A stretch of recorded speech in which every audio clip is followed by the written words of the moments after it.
I'm wanting to get more into this space. What would you give me as like some advice for stuff? My audience is mostly coming from vaguely political anime content and like video game analysis. It's Well, not it's not exactly the leftist space. the trick is to never come across as preachy. This is the thing that the conservatives did to absolutely bowl over everyone else in terms of access to adjacent media. And you would know, you do anime stuff, right? Like massive, you know, because the conservative always phrases it as like a free speech thing.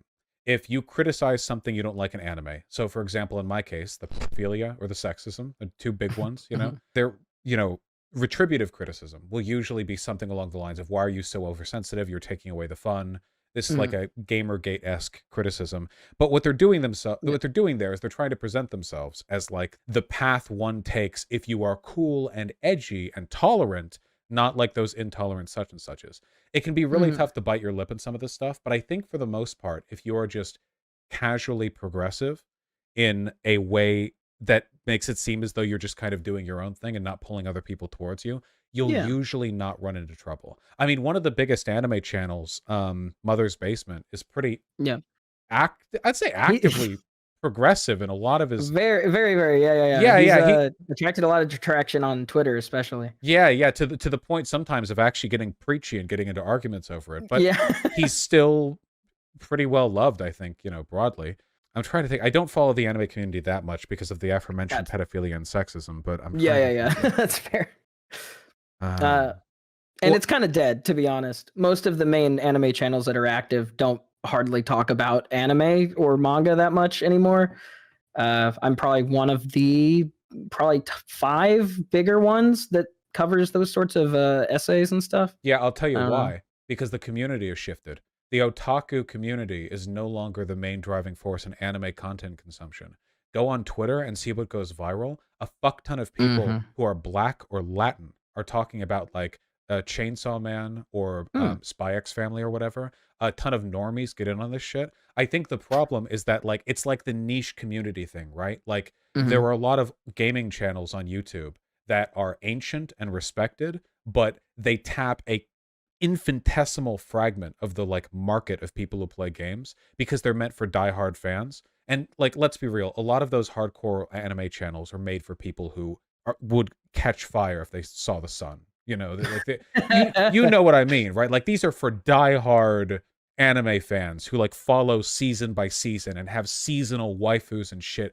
But I think but anime is really popular, you know, especially like the breakaway shows like One Punch Man or like My Hero Academia or whatever. But a lot of the media covering it, a lot of the channels covering it only appeal to that like niche demographic. I bet there's going to be sometime soon another couple of like breakaway anime channels that find a way to get people involved from a casual side, you know?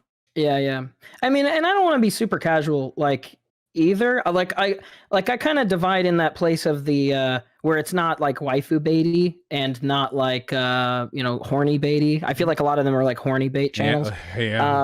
Or just stay like I want to talk about just thematic analysis because I feel like that's respected with movies and TV shows and even video games. But I feel like with anime, it's not overtly common or people are very dismissive of it. But I feel like there's a big audience for it. I mean, no, for sure. No, wait. Sorry, I'm having an idea now. No, I fully agree. When I say casual, I mean who you appeal to, not the depth of the content. One thing that really strikes me here, it's like entryism. A lot of people who watch anime will only watch a couple of hit shows a year that they hear are good.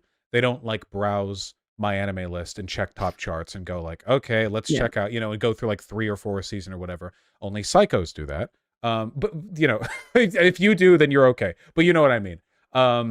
So I think that a lot of those people, they don't know how to get into adjacent media consumption because there isn't really like an entry point to spread interest in this. The main thing that I'm thinking of is speed running.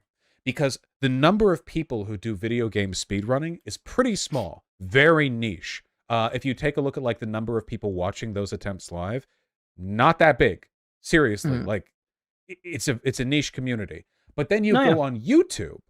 I'll watch those Elden Ring speedruns when it was coming out. Oh yeah. And there are analysis videos like Carl Jobst, who the millions of views on like or the other one, Summoning Salt. And it's like, yeah, here's like a speedrunning achievement nobody knows about, nobody cared about.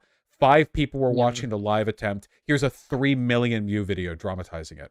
And I think a large part of that is because of awesome games done quick, or summer games done quick, which was, I don't know if you know, the fundraisers done on Twitch twice a year, where they have speedrunners come on and they fundraise by doing their favorite games. And that gives the normies on Twitch a way of getting involved in the community in like a familiarity kind of way, like experiential, without like feeling as though there's some kind of diehard speedrunning content, consumer, where they follow 16 records at any given time. And then the video essays do really well. So I'm sorry, I'm totally rambling here. I'm just saying there's like a missing link in this content production pipeline for good anime channels, which I want, by the way, because I like anime, and I don't want all the anime shows that I like to be exclusively covered by people who are, check out Anya from, Spy X Family. Boy, that's a hot I don't think there's baby. that many channels that are like that. No, there aren't that many channels that are that bad, but I feel like there's a lot of channels who intentionally drama monger about this sort of stuff. See all these people who are angry about Anya.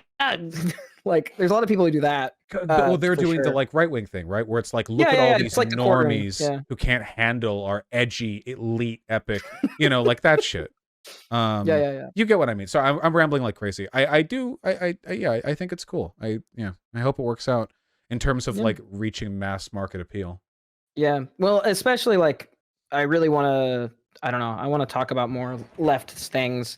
I'm hoping that I just casually introducing, like you were saying, just like casual positions, just put in there in a very natural sense, will just sort of slowly give people the right idea. I don't know. That's well, the best thing you can do when starting off is to make it clear that your channel is a progressive oriented space in a way that can't be objected to.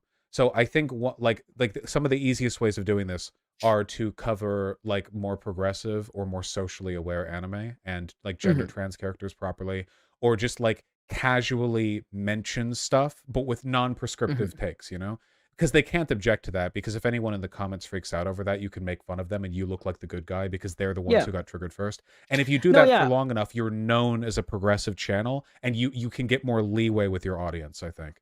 Okay. Yeah. It'll just be a sand by sand, I'm looking at like the top anime results. If I look on YouTube right now, IGN don't understand anime, maybe. Crunchyroll Collection's always doing really well. That's not surprising. Anime Expo top cosplay, which is mostly going to be giant tits. Summer Anime 2022 in a nutshell, which is just most of that's going to be Garnt stuff. Mob Psycho 103 opening, which fucking slaps, which is awesome. Yeah, it's awesome. Mob 3 is great. Dude, fuck. Wait, you're right. All of the top anime videos, if you search it right now, are clip shows. Yeah. What the fuck?